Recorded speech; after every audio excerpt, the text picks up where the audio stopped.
This is NBK, nothing but Knicks. When Sim passed the assist, you know that it's #1 show that breaks down the game. If you can't play defense, stay out my way. Dribble the ball, come down the lane. 5 seconds on the shot clock, who gon' win us the game? You wanna hear Nick updates and trade rumors? Post-game reviews, this the place you tune in. So tell a friend just to keep the ball moving. Like the page if you feeling the movement. Every game we coming to win. Give us a sub like a player that came off the bench. This is NBK, nothing but Knicks.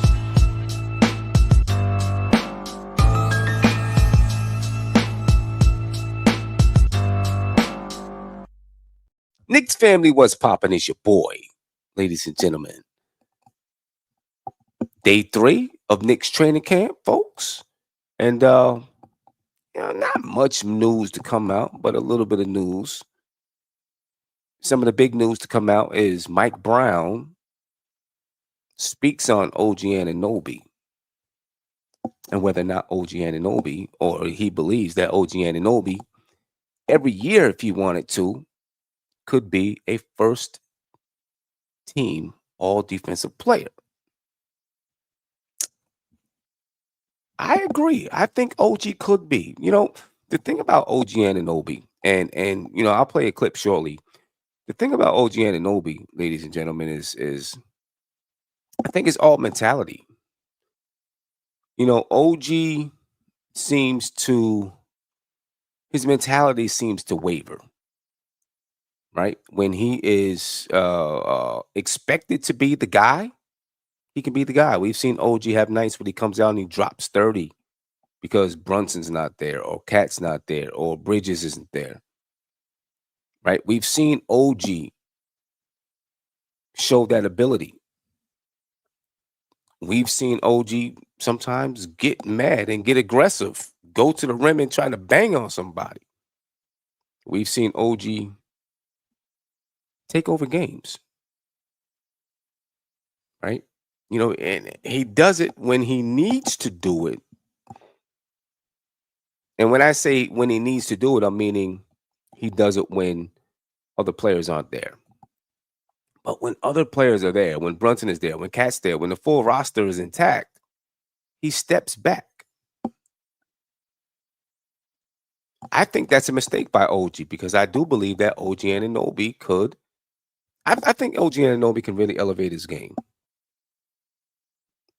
And I agree with Mike Brown. I think OG Anunoby can be a first team all defensive player, but it's going to depend on his mentality. Does he have the mentality to take over in that position every night, to be that guy every night, to be aggressive every night? He plays the passing lanes well. He's got good footwork, when it comes to playing man-to-man on the ball defense. He plays help side defense well. He's a very intelligent defensive player. You know what I mean? And he just might be the next defensive anchor. Most people are going to point to Mitch as the defensive anchor because he's a center and he's a shot blocker. But OG, and in my opinion, this is me, he's a better defender than Mikal Bridges. And I'm not throwing hate at Mikal Bridges. Here's the reason why I think he's a better defender. He has more weight. He has more size. With Bridges, I feel like, he uses his arm length to help him defend whoever he's defending. But when someone decides to body Bridges, I think he has a little bit of trouble. OG, on the other hand, it's very hard for people to body OG because OG's big. If you ever seen OG in person, his calves are like tree trunks. It's ridiculous. It's really ridiculous. OG is a big dude. He really is. He's a big dude. So he can defend fours. We've seen him defend centers. We've seen him defend Joel Embiid. So he can defend all 5 positions on the floor. So, yeah, I would agree. I would say that OG Anunoby is the Knicks' defensive anchor. You know what I mean? And I do believe that if OG Anunoby puts his mind to it, he can be an all first team all defensive player. He can be a defensive player of the year candidate every single year. And with the way things are for the Knicks this season, they may need OG Anunoby to really be the defensive anchor because let's be honest. The Knicks went in on the offensive side because of last season, right? Because of the way things ended last season. Offense was sort of an Achilles heel for the Knicks come playoff time. You know what I mean? So the Knicks they went all in on the offense. And I think that scares some people because the last time we seen the Knicks go all in on the offensive side, we came up with Kemba Walker and Evan Fournier, and they didn't work out. They didn't work out. I think this year is a little bit different though. Because our anchors, our offensive anchors, our two best players are our offensive anchors. And they, they're all NBA caliber players in Cat and in Jalen Brunson. Right. And then you have some really good players swarming around them in OG and Mikal Bridges and Josh Hart, Jordan Clarkson. Right. So I think it's a little bit different than it was that year. When they brought in Kemba and they brought in Evan Fournier, those were kind of like experiments to see, if adding those pieces take the Knicks over the top. I think, you had to add. We added a different kind of offense this year. More supporting offense, a supporting cast. When you talk about Jordan Clarkson and Yabusele. But the fact that we added so much more offense and didn't really add defense, I think OG Anunoby will be called on to be a defensive anchor. And I love the fact that Mike Brown is not afraid to put something like that out there in the atmosphere. Tom Thibodeau shied away from doing that. He shied away from putting those type of expectations out there in the atmosphere. He was more like, we're going to go to work every day. We're not going to project. We're going to go to work every day, and then we'll take what comes with it. There were times when I was like, well, let's put some expectations on ourselves. And maybe they did so in the locker room. He didn't want to do that in public. I get it. I like the fact that Mike Brown he put that out there. And put those expectations on OG Anunoby. He's not telling him to do it. I don't know what they said in the locker room. Maybe there is an expectation that he'd be a candidate or in the running. But the fact that he put it out there and OG Anunoby follows up with it, because he's asked the question and he follows up with it. So he's not shying away from it either. And that's a great thing. This is OG Anunoby when asked about setting goals for being a defensive player of the year or a first team all defensive player. Take a listen. Mike was just in there saying that he believes that you be a first team all defensive player every year going to. Is that something that you set out at the beginning of the year? Like, hey, I want to win. Do you have that on the wall somewhere? Like, what does that award mean to you? Oh, for sure, yeah. Defense, that's the wins. Championship, so it's very important. Defensive player of the year, first team all defense. Those are always my goals. Always his goals. Always his goals. Right? He understands. I think he understands that he's a 3-and-D guy. He can maybe be more than that. He's starting to develop a little bit of a mid-range jump shot. He goes to the basket with aggression at times. But I think he understands that he's a 3-and-D guy. And that's his role. And all he has to do is be a star in his role. Be a star defensive player and knock down threes consistently, which he does, and then be aggressive, taking the ball to the rack. OG can get to the rack. He's a little bit clumsy sometimes, but OG can get to the rack. We've seen it. He doesn't have great footwork on the offensive side, but he has strength and he has power. you know. So I think that OG Anunoby can be an all-team defensive player, first-team defensive player. I think he is the Knicks' defensive anchor because he can defend all 5 positions. I'm expecting a lot from OG. I want to ask you guys a question. Those who are in the chat, big shout out to you. As we knock out a little late night show, you know, um, I'll be doing shows all over the place this year. I'll definitely be doing my, you know, pregame and postgame. But I'll be knocking out little shows in between the games at different times. So just stay tuned because I'm gonna be on my grind for real. So expect it, ladies and gentlemen. Expect it. But I do want to ask you, where do you rank OG?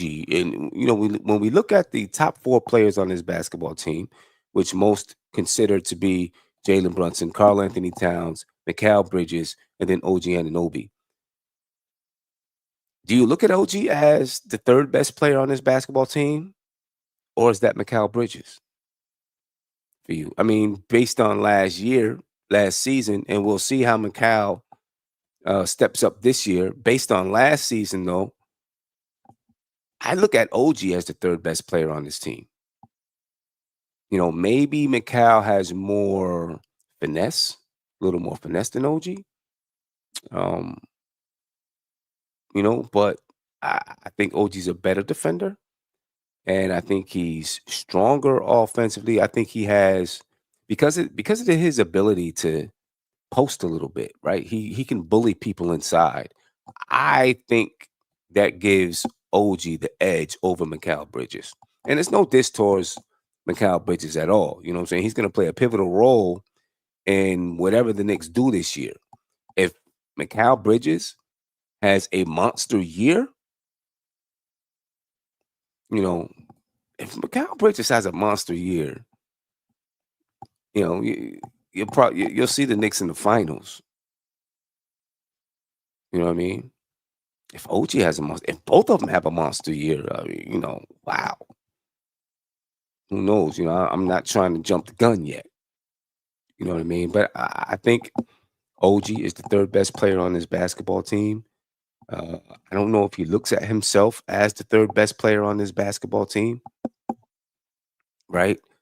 I think that, I don't even think he cares, to be honest with you. I think it's more the fans who make these comparisons, and I'm guilty of it right now. Kevin said in his opinion, OG's the 3rd best player. Mike says he ranks 4th. Keith Watkins said OG's 3rd without a doubt. Mikal has better offense. OG's better overall. Okay, I can agree with that. I guess Mikal has better offense because he has a little bit more, finesse, a little bit more offensive skill to his game. But overall, because of the defense, OG probably is a better player overall. They both kind of toe the line, I guess. You know what I mean? The Knicks are going to need both of those guys to step up big time, though. Right? Delusional said Mitch is the anchor, but OG is all NBA 2nd team defense. I don't know. First of all, can you count on Mitch? And I know OG has suffered injuries with the Knicks and throughout his career as well.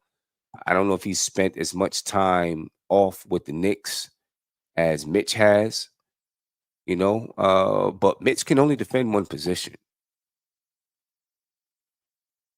And if you say he's the anchor because he's the center, so that's what makes him the anchor, I get that part of it. I understand that.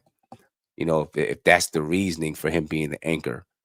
I'm saying that OG is the anchor because he can defend all 5 positions and he can do it well. You know what I mean? He can guard a 1, he can guard a 5. He can do it in the same game. You know what I mean? You really don't want Mitch out on the perimeter guarding 1s, 2s, 3s. You may not even want him guarding 4s. You know what I mean? And I'm not saying that to say anything bad about Mitch. He's 7'3" or whatever he is, 7'1". I don't know. You know what I mean? So it's hard for him to defend small guards. OG at 6'8", 6'9". He moves his feet well. He has the size and the length where he can give guards space, but still move his feet with them. And he can still defend the center.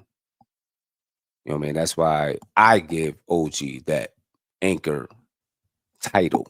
You know what I mean? But, either way, we'll see if Mitch can rank up there and put him. You say that Mitch is the anchor, OG is second team all defense. How do you think Mitch? East Blue Juice said you saw Mitch lock up Tatum. I mean, I'm not saying that he can't. If he gets out there on the island, he can defend, but you're not asking him to do that consistently. I'm sorry. You're not going to ask Mitchell Robinson to consistently defend a Jason Tatum or Jalen Brown or any one of those guys out there on the perimeter throughout a game. But you can ask OG to spend significant time on Joel Embiid or significant time on Jason Tatum or significant time on a smaller guard. You see what I'm saying? But from time to time, yeah, Mitch can defend on the perimeter, but you're not going to do it. It's not going to be consistent because that offensive player is going to figure out where he's weak, and Mitch will end up on the floor. You know what I mean? That'll happen. Anyway, looking forward to a big year from OG Anunoby. OG Anunoby said that he knows Mike Brown well. They've been close for a little while. So that's going to bode well for him. That means they have a connection. They have some chemistry already.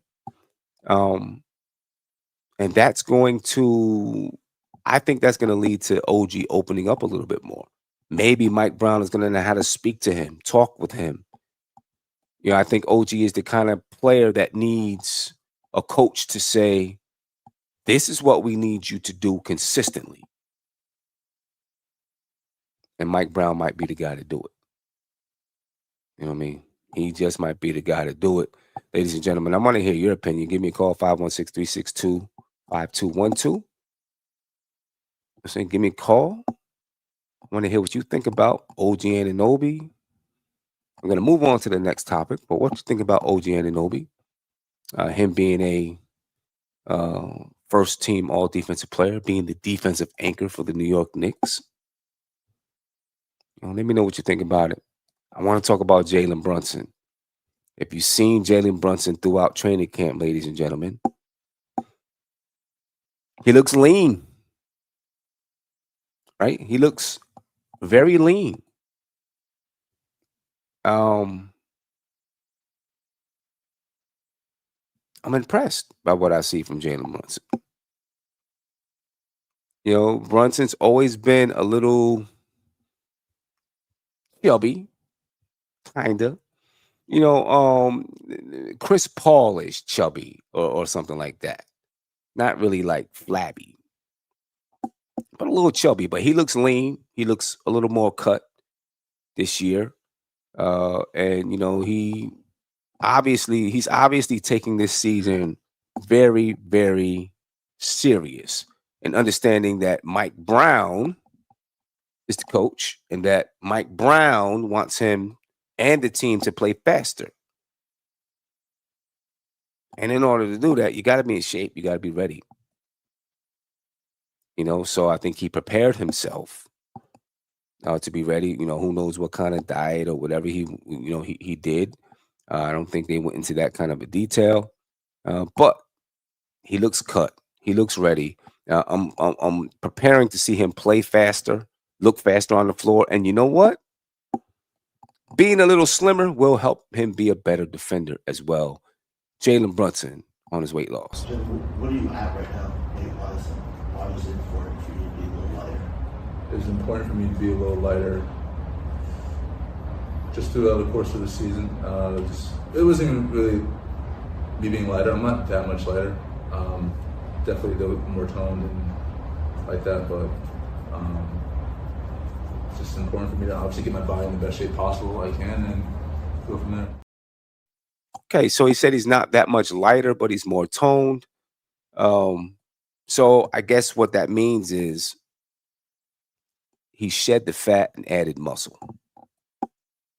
right? Shed the fat, added muscle, which same result. He should be faster. He should be able to play a little bit better defense because of the weight change, or however you want to say it. You know what I mean? What are you expecting from Jalen Brunson this year, though? Right? What are you expecting from him? East Blue Drew, you said he was already fast, but we're about to see another level. You know what? He's sneaky fast. I'll say that. You're not going to put him out there in a 100-yard dash against some of the guys in the league and expect him to win. But he's sneaky fast. He has a quick first step, a powerful first step. I'll say that. Right? Sneaky fast. You know what I mean? You don't expect it, and then all of a sudden, boom, sneaky fast. But what do you expect from Jalen Brunson this year? He's proved that he can play at an all NBA level, obviously, at an MVP level. We've talked about it the last couple of seasons. What does he need to do to take his game to another level? You know what I mean?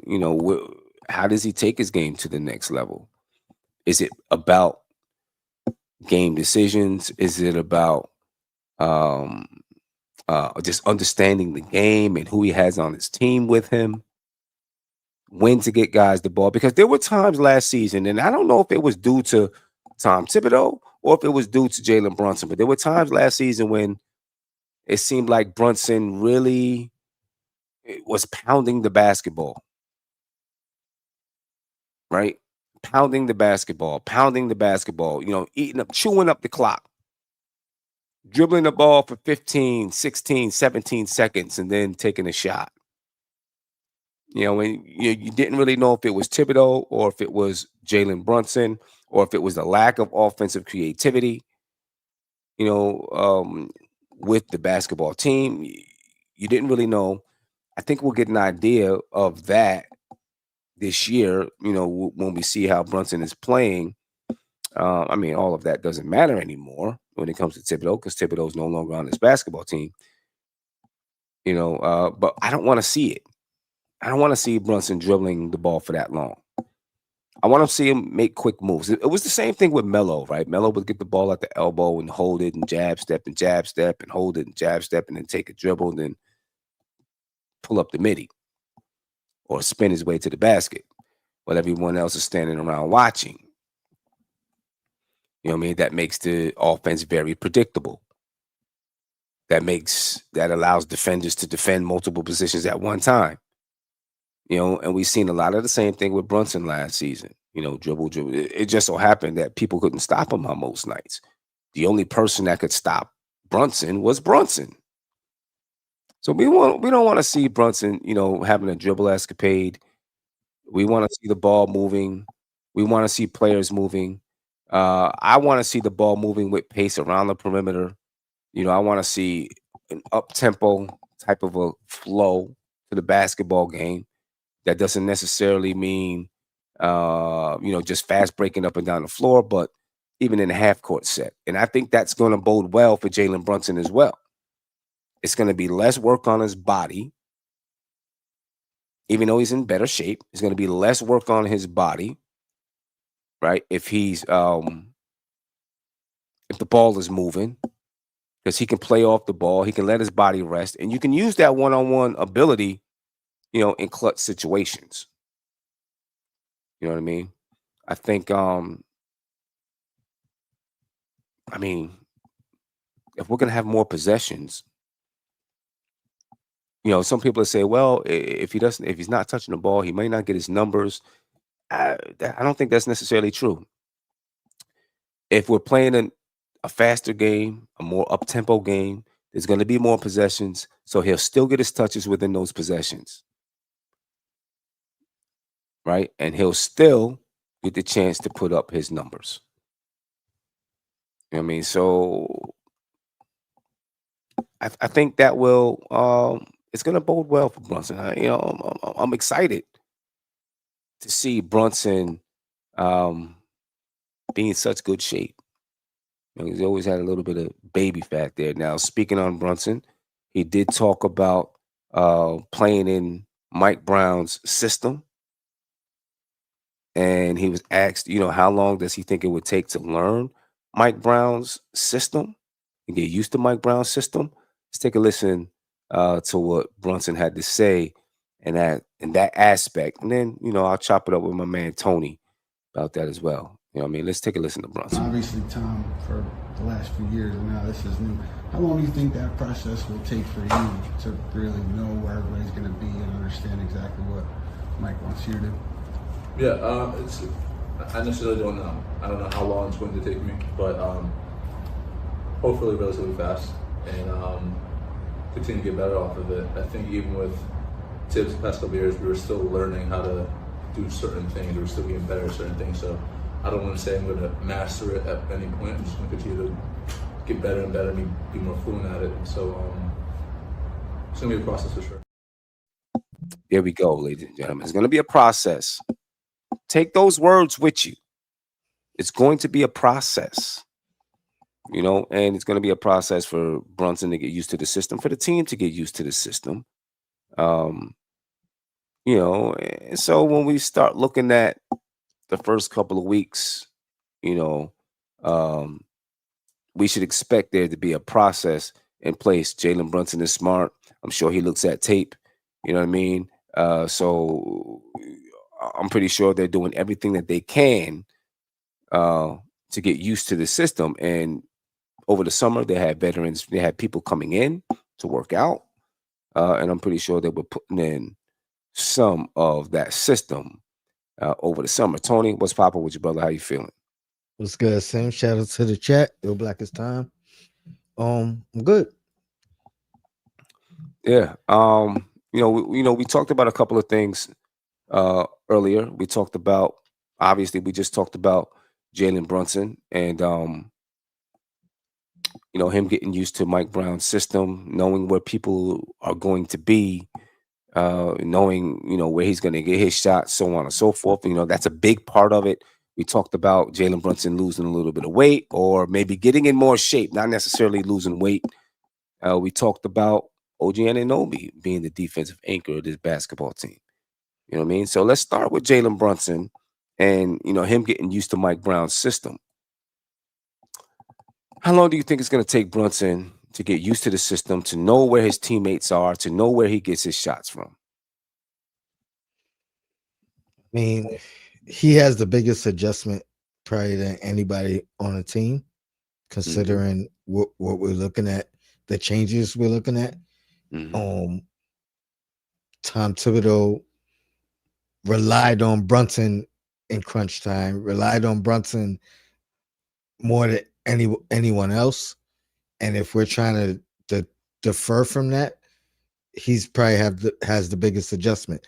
The good thing is when it comes down to like crunch time or like dire situations, you always have that to fall back on. You know what I mean? So I think that part is good. I think the biggest adjustment is going to be like early in the games to start the games, you know what I mean? First 3 quarters. But when it comes down to like end of games and moments, he's already proven, right? So I don't think that'll change. So I don't think it's going to be that big of an adjustment for him. Especially, I think it's not going to be that big of an adjustment because at the end of the game, we already I expect it to be in his hands, him to make the decisions. Of course. You know what I mean? So it's really about throughout the games. And Right. he's kind of been on that path the past couple of years anyway. You know what I mean? Like kind of figuring out when's his moments. Mm-hmm.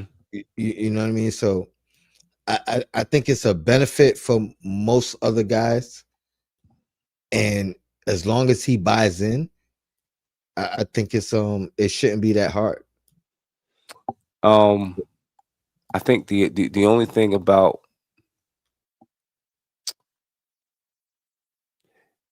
I think East Blue Drew has a point here, right? They gotta unlearn Tibbs's system. Maybe that's not going to be that hard, because I'm pretty sure some of what they did under Tibbs is going to be incorporated into Mike Brown's system, right? You kind of do that to start flowing into, so that you're doing something familiar as you flow into your system, as they flow into Mike Brown's system, and then eventually maybe move away from some of the stuff that Tibbs did, or maybe you keep it. I mean, teams around the league are doing the same things anyway. They focus on the skill sets of the players, and then they do things that work, right? I don't think there's anybody doing something that's so different and so special that you've never seen it before. You know what I mean? So I don't know if it's going to be that big of an issue. It's really going to come down to just understanding with the current team where Mike Brown wants you to take shots and what he feels is an efficient shot, what you feel is an efficient shot for the basketball team, where you get your shots that leave people in the best position to rebound, to get back on defense, within the system that is being developed by Mike Brown. You know what I mean? And, honestly, the only way to really figure it out is to play the basketball games. That's the only way that you're really going to figure that out. You got to play the basketball games and see how everyone reacts to the defenses, make little adjustments. Mike Brown and the coaching staff will make adjustments to the, to just little things that, keep the offense efficient. But I agree. I don't think it'll be hard. I don't feel that Mike Brown is going to add something so innovative that, you're like, holy cow, what the hell is this? And how do I pick it up? I don't think it's going to be that. I really think it's going to be about the repetition and then about the practice, developing the habits that Mike Brown wants to emphasize. You know what I mean? The offensive habits that he wants to emphasize, and then holding the players accountable to implementing those things. You know what I mean? I Yeah, think they asked Brunson about it. How much of a change is it with the coaches? Is it a philosophy change? Is it a X's and O's change? And one of the things that he spoke about is really just terminology. You know what I mean? But it's still basketball. You know what I mean? Like it's the same philosophies in certain aspects, but it may just be named different. You know what I mean? The play might be a different name, but it's the same play. You know what I mean? It's the same thing. So that was encouraging. In one of the things that he said in the press conference. And I think it's going to be. Okay. So like the top of the key, the dribble down the sideline and hand it off, and then pass it to the center at the top of the key, and then hand it back off. I don't think you're going to see that as much. You might see that a little bit. You're going to see just more variations of things. We would see some variations of things last season, but we didn't see it enough. Right? We would only see it sometimes. We didn't see it throughout all of the game, throughout the game, just different variations throughout the games. Hopefully with Mike Brown, we see that throughout the game, emphasizing specific players at specific times, I'm saying, featuring this player at a point in time, taking advantage of mismatches. That's something we never did. We didn't take care of, we didn't focus in on where the mismatches are and take advantage of those mismatches. So I really hope to see more of that this year. and doing that within the system that Mike Brown develops for this team. So, it's going to take some time, I think, for the players, for Jalen Brunson and all the players to fall in line. But there's not going to be something so crazy. There's no coach in the NBA, in my opinion. There's no coach anywhere that's reinventing the wheel. They may adjust it. They may add a little bit to it. They may create a couple of things, but they're taking what's already here and building from that. That's the way that I see it. You know what I'm saying? I don't watch games and see something that I never saw before. And I don't think anyone does. I think it's just about the repetition and about holding the players accountable to do the things that you want them to do. And when you have someone, even if it's your star guy, breaking the play off to do what they want to do, you hold that guy accountable so that you get into that system. There'll come a time when players have to break the play off. There'll come a time, you know what I'm saying? But you want to build the habits of your system within the team. You know what I mean? And it's not going to take too long, but it's not going to be instantaneous either, in my opinion. So and it's going to be fun watching it develop throughout the season.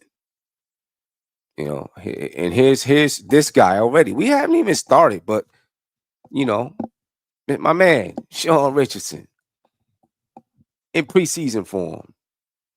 Sean in preseason says Sim is already hating on Mike Brown because of his weird love for that trash coach Thibodeau.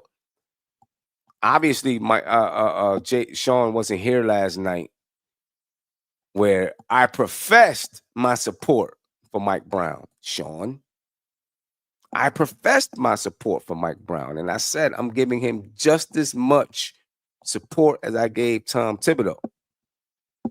I might be giving him more support than some people out there, because I don't even have expectations of the guy going to the finals. My expectations is for the Eastern Conference Finals. Other people have expectations for the finals. I'm trying to give the brother a chance to develop the team, build some chemistry. You know what I'm saying? I said last night, I hope that Leon Rose is able to keep this team together so that Mike Brown has the same group of guys going into the next season to continue to build and grow chemistry. So don't bring that to me, Sean, if you don't have your factuals right. We're not going to start the season off this way. Let's go backwards a little bit, Tony. Because we talked about, just a little bit about Jalen Brunson, losing some weight. He said he didn't really lose weight. He's probably the same weight, but he's definitely more cut. He's thinner. You know what I mean? So he obviously dropped fat and gained muscle. How do you think that's going to play into his game? You're muted. Nah, can't hear you. Yeah, you got no sound coming through. Okay.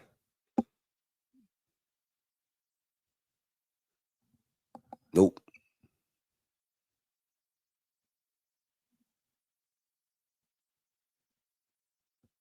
We'll let you get that straight, and then I'm gonna come to the chat a little bit and figure out.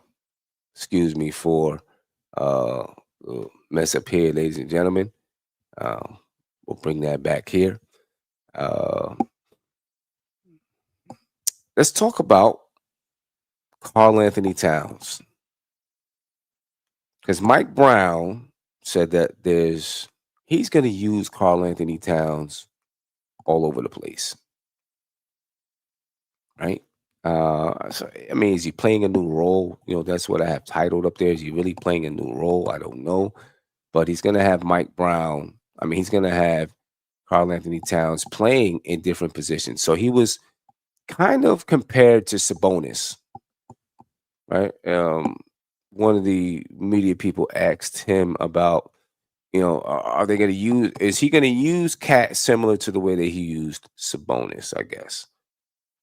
Right, and this is Mike Brown's answer to that question. They're different players, okay, but their skill set is at an extremely high level. Yeah. And so there are going to be some things that Sabonis did do that for sure Cat can do when he's at the 5. Yeah. And then vice versa. Cat, we're going to move him around a lot. He's not just going to play the 5. Yeah. And so he'll be all over the floor. And his ability to shoot the basketball will show because we're going to move him around. I want to know what that means. We're going to move him around. Okay, he played the 4 last year, and he played the 5 too. Where else are you moving Cat? I mean, unless you're going to play Huck Porty, Mitchell Robinson, and Cat at the same time and put Cat at the 3, I don't know if that's happening. You know what I mean? Unless you're going to play Mitch Yabusele and let Yabusele play the 4 and put Cat at the 3 on the offensive side. I don't think this necessarily means he's going to be playing a bunch of different positions. He'll be playing the 5 and the 4. But when he says he's going to move him around, he's going to be playing in different spots on the floor. He'll shoot the ball from the corner. He'll post up a little bit. He'll get the ball at the elbow. He'll get the ball at the elbow and distribute a little bit. Maybe we'll see Karl-Anthony Towns advancing the ball up the floor. Something that we've never seen under Tom Thibodeau for the 1 year that he played for Tom Thibodeau with the Knicks. But I think Cat can bring the ball up the floor a little bit, depending on who's guarding him. If he has a bigger center, that guy's probably going to drop back. He's not going to try to, pick him up 94 feet or whatever it is. And Cat will have the chance to bring the ball up the floor. And, we'll see what happens from there. Similar to Giannis. I don't think you're expecting Cat to break down the defense from there, but he can dribble the ball. So maybe you'll utilize that.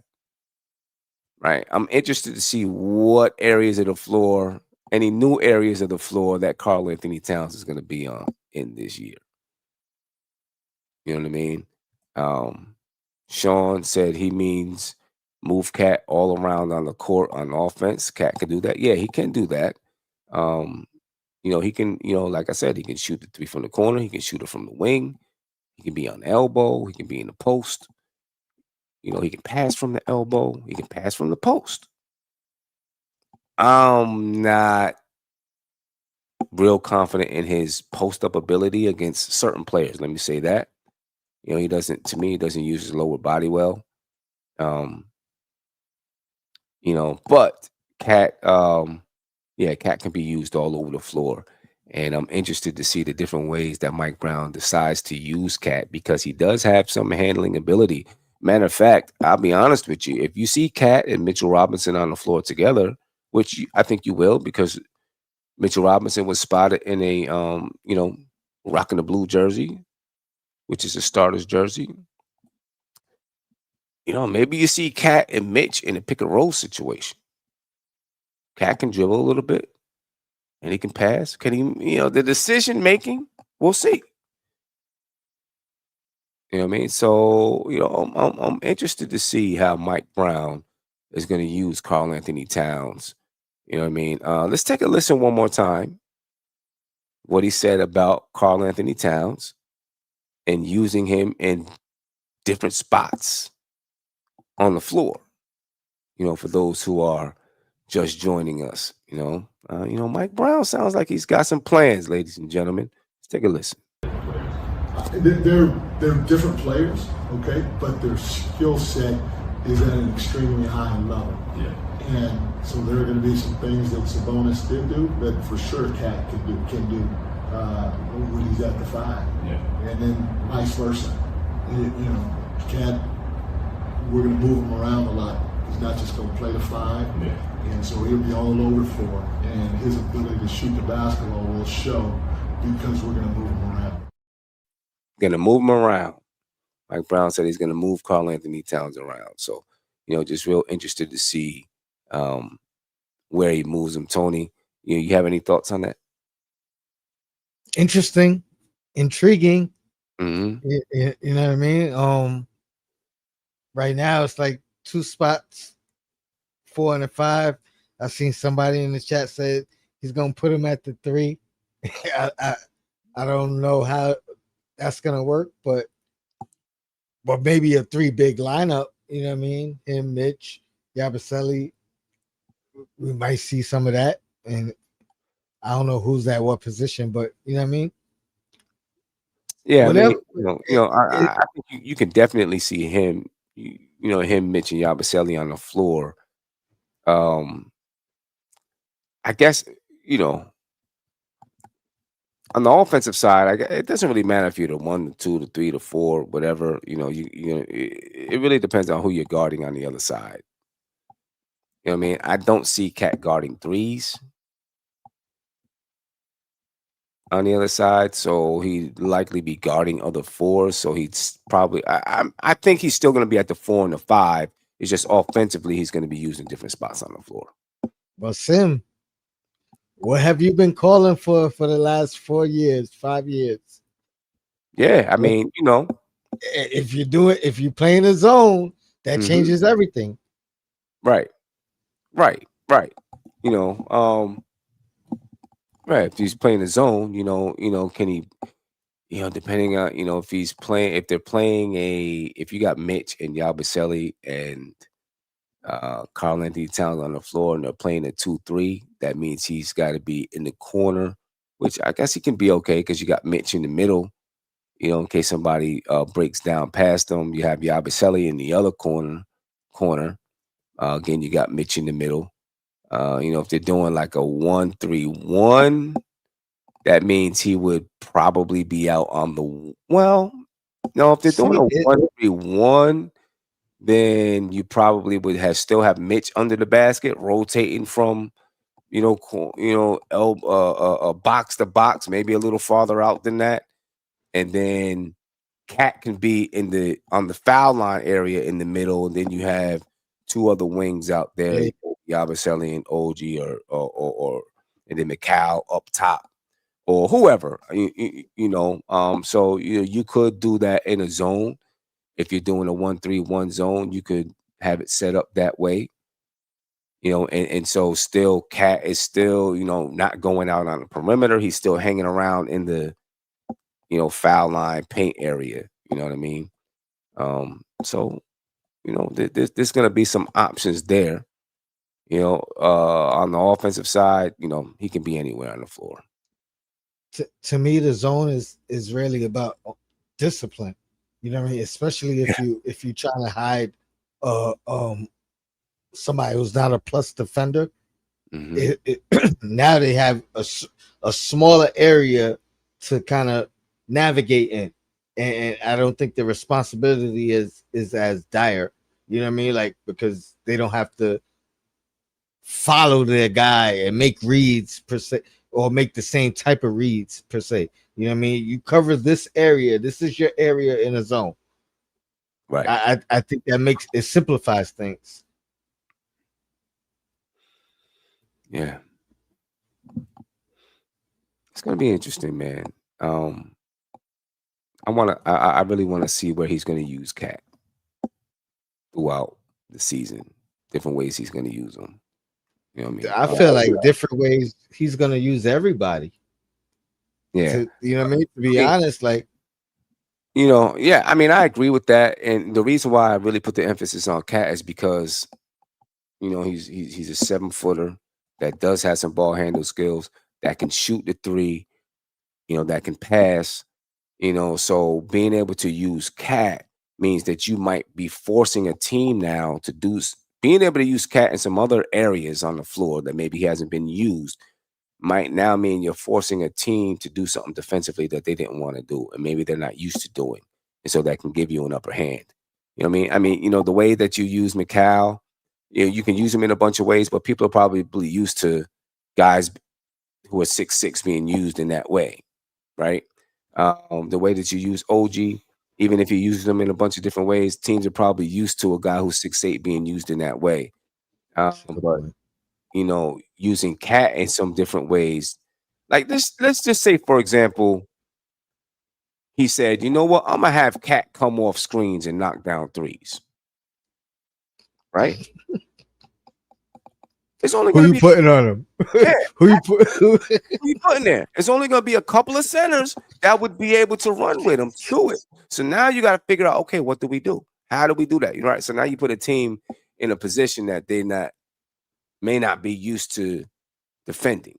You know what I'm saying? So that's why I'm saying Cat in particular. and, and on a just to add on to that, if you're doing that, they're gonna be like, all right, let me put my mobile 4 on them. You know what I mean? But now that the guy that 4 was supposed to be guarded might have the advantage, or you know what I mean? Like, or so you put them in a position to change their strategy, and now you look at the mismatch or the advantage you get based off that. Yeah. Yeah. Danny Thomas, thank you for the super chat. He said you're streaming late. It's 9:30 here in the Bay Area. Yeah. Big shout out to you for being in the Bay Area. We're streaming late tonight. Like I said, game nights is gonna be pregame, pregame, postgame, like normal. In between the game nights, times may vary a little bit. So I'm gonna be grinding though. I'm gonna be grinding. You know what I mean? You might see some late nights, some early mornings, a lot of different things. You know what I mean? So just be ready and be here. You dig what I'm saying? Be ready and be here. Tony, before we had some technical difficulties. We were talking about Jalen Brunson and his weight loss and how you think that affects his game. I mean, I think it's gonna be a positive. Number one, I think it's conditioning first. You know what I mean? So that's always going to be a benefit. I don't think he's lost strength, which was one of his pluses. A strong guard at his size, at his position, and I think that was always an advantage for him. I don't think he's lost that. I'm looking at, does it make him quicker? You know what I mean? Like, can he get up and down the floor faster? You know what I mean? One of the things that Mike Brown wants to implement. Yeah, I don't think it's going to have any negative effect. So it can only help, especially he said the same weight. So Right. so like you said, it's more muscle than lost fat and more muscle. Lost fat, added muscle. So Which, yeah, I'm working on trying to do the same thing. I need to call him up. Talk about how he did it. You know what I mean? I'm trying to do the same thing. Yeah, I think it's obviously only going to help him. I think it's going to help him defensively. Obviously, it's going to help him offensively, but I think it's going to help him defensively as well. More speed, more power, more quickness. I mean, it's nice to see. It's nice to see. And then we talked about OG and being. Mike Brown said that he believes OG can be a first team all defensive player every year. A defensive player of the year candidate every year. What do you think about that? And do you think OG is our defensive anchor? I mean, I'll be honest. I got to give that spot to Mitch. Mm-hmm. Like, if you're asking me who has a better shot of defense player of the year, I would give it to Mitch, because I would give it to Mitch 100%, especially if he's healthy, if he's playing, 70 games or whatever. I think he should be in that realm, but OG should definitely make an all defensive team. You know what I mean? Like, I think it's a taller task for OG to be recognized as the defensive player of the year than it would be Mitchell Robinson at the center position. Like I think OG is gonna have to be a lot of analytical numbers You know what I mean? Like what a guy's shooting when he's guarding him, and you know what I mean. It's not gonna just be the eye test. If we're just talking about the eye test, yeah, OG should be in that category, in that conversation every year, because we watch the games, we see his impact defensively, we see the change when he came to the team and his impact. So you know what I mean. But I think it's harder for a non-center, just historically, to win that award or even be in the running for that award. Um, we've seen Marcus Smart, obviously a guard. It gets harder for guards. It gets a little bit easier as you move up positions.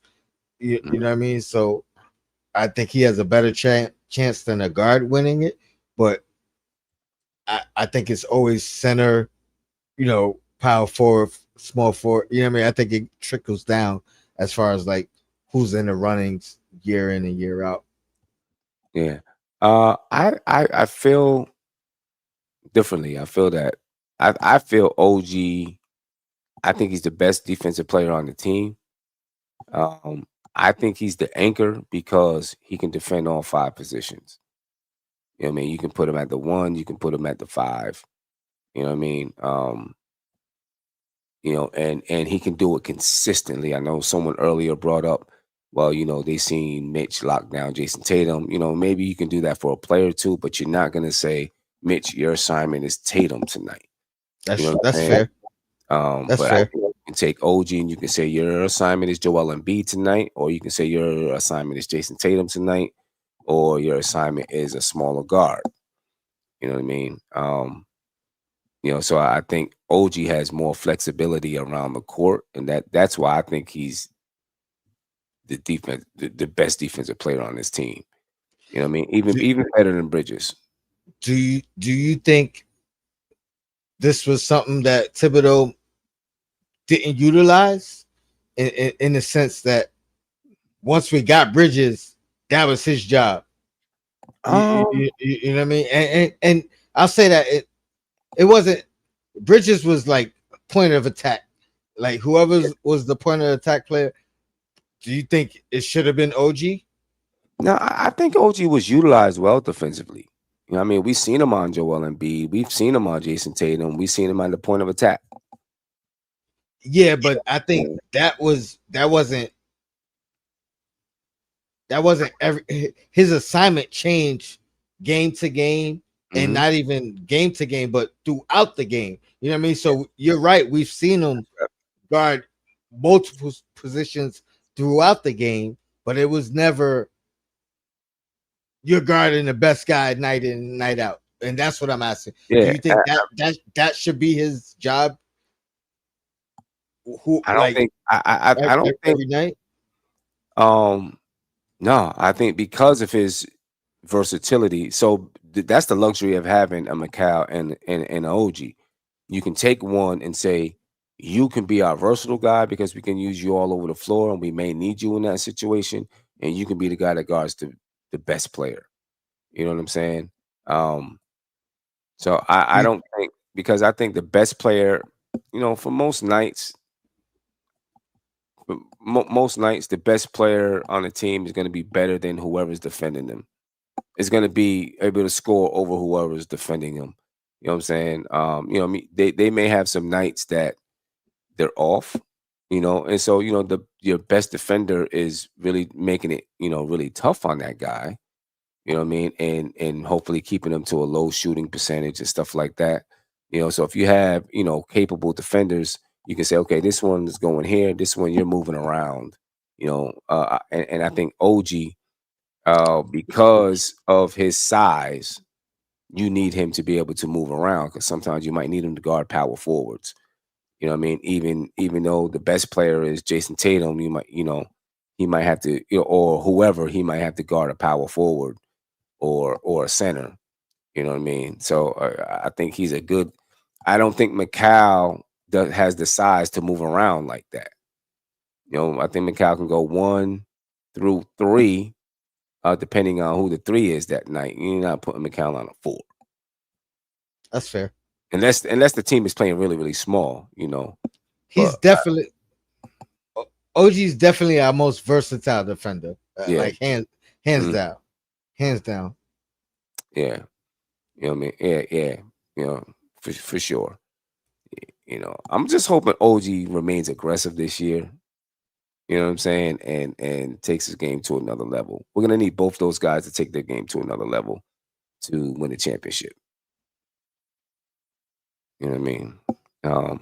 Sean said McCall bulked up. You know what? I'm gonna be honest with you. I don't see that Mikal Bridges can bulk up a whole lot. I just don't think it's his body type. He's got a body type like Kevin Durant, like Kevin Garnett. You know what I'm saying? They can get strong, but I don't see them. I don't see him bulking up and getting big like that. And if it did, I think it would ruin his game. You know what I mean? I think yeah, I think it ruined his game. You know what I'm saying? He's slender. That's how his body is. You know, and that's how he uses it defensively because he knows his limitations because of his, size. So yeah, maybe he might get a little bit more muscle, but he's not gonna bulk up, bulk up. You're never gonna see him be OG size. OG is a big dude. You know what I'm saying? You never really noticed it, but OG is a big dude, yo. You know, but we'll see. I'm hoping that Mike Brown uses a lot of zone, not a lot of zone, but goes in and out between using zone. We have the players to do it. Mm-hmm. We have athletes, we have defenders, we have the players to switch in and out of different types of defenses to press. You know what I mean? We have the ability to do it. I hope Mike Brown utilizes it. I think he will. But And our non-defenders gives us more reason to do it. Like we yeah, seen the detriment of yeah, defensively Brunson and Cat. You know what I mean? We've seen them be targeted play after play after play. You know what I mean? Like that's one way to kind of neutralize that. yeah. So And the good defenders behind them or alongside them helps that. right. So you know, I'm looking forward to the season, man. Just now we just kind of chatting. Um, Preseason game 1 is next week, next Thursday. What are you looking forward to seeing in that game? Number one, I'm hoping for a win. You know what I mean? We playing Philly or the Nets? Who we Philly. playing? I think we Philly. play Philly Yeah, both times, Philly right? twice, right? Yeah. Yeah. Um, Philly they got something to prove right now, right? They got kind of a chip on the shoulder. They had a rough year last year. Went Mm-hmm. through a lot of things. Mm-hmm. I've been paying attention to the Philadelphia podcast and stuff. You know what I mean? They started the off season very down. They feeling a little bit better. You know what I mean? They sipping the Kool-Aid right now.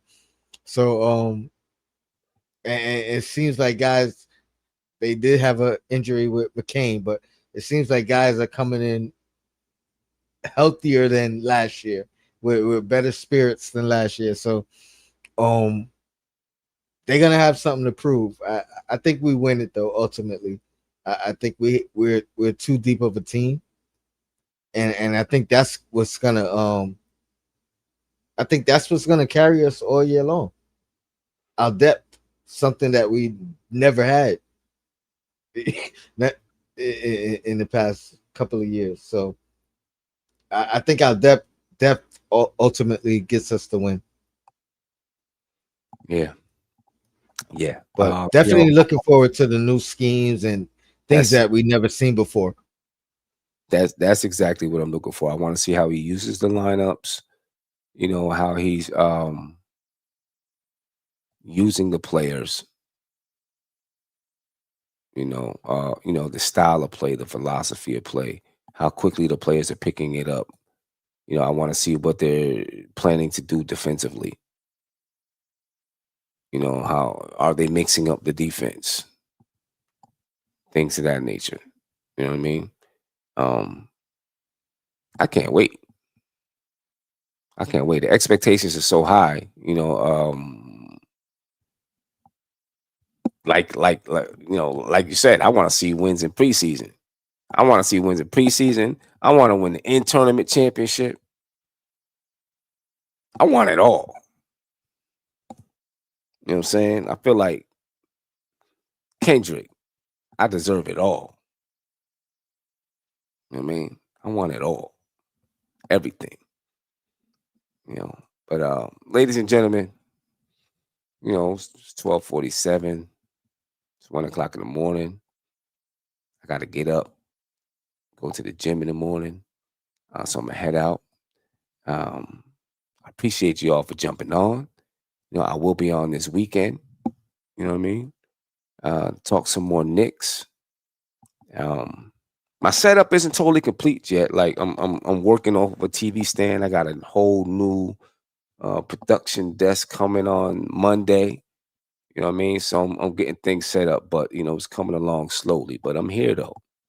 You know what I mean? And as soon as that gets set up, you'll see a different set on the screen and everything. So, you know,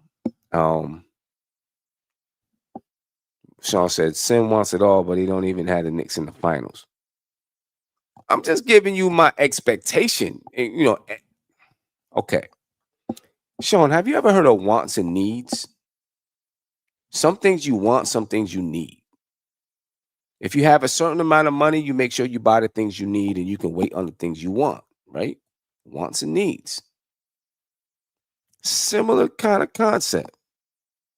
I expect the Knicks to get to the Eastern Conference Finals. That's the lowest. So when I say I expect them to get there, what I'm saying is there should be nothing lower than that. But that doesn't mean I don't believe they can go better than that. I do believe they can do better than that. But my expectation is Eastern Conference Finals. So what I'm saying is you cannot go lower than the Eastern Conference Finals. Game 7. You can't do worse than that, or that's a failure. That's what I'm saying, Mr. Richardson. You know what I'm saying? That's what I'm saying. I want to see the team. We got like 4 new players. I want to see the team come together. Then I can say, oh, yeah, I have them in the finals. But let me see that first. Because we got some new players. We got a new coach. I see how it works. You know what I'm saying? Got to see how it works. The stuff you want, you got to speak it into. No, the stuff you want, why don't you go get it? But you got to figure out how to get it. You take care of your needs, and then you figure out how to get the stuff you want, Sean. You develop a plan. That's what I'm saying. My expectation is the Eastern Conference Finals. But now how do we get to the finals? That's all I'm saying. Come on, Sean. You know, me and you got to sit down and chop it up.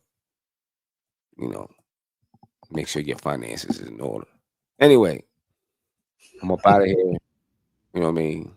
I'm going to go get some rest so I can hit the gym. I'm trying to be like Jalen Brunson. Whatnot. Tony, any last words before we get out of here? Lose the fat and gain the muscle. I hear you, Sim. That's what I'm talking about. Nah, as always, man. Shout out to the chat. You're black as time, man. I'm glad we back. No doubt. We back, baby. We back, but we out. You know what I'm saying? Have a good weekend, folks. Peace. This is NBK, nothing but Knicks. When Sim passed the assist, you know that it's #1 show that breaks down the game. If you can't play defense, stay out my way. Dribble the ball, come down the lane. 5 seconds on the shot clock, who gon' win us the game? You wanna hear Nick updates and trade rumors? Post-game reviews, this the place to tune in. So tell a friend just to keep the ball moving. Like the page if you're feeling the movement. Every game we coming to win. Give us a sub like a player that came off the bench. This is NBK, nothing but Knicks.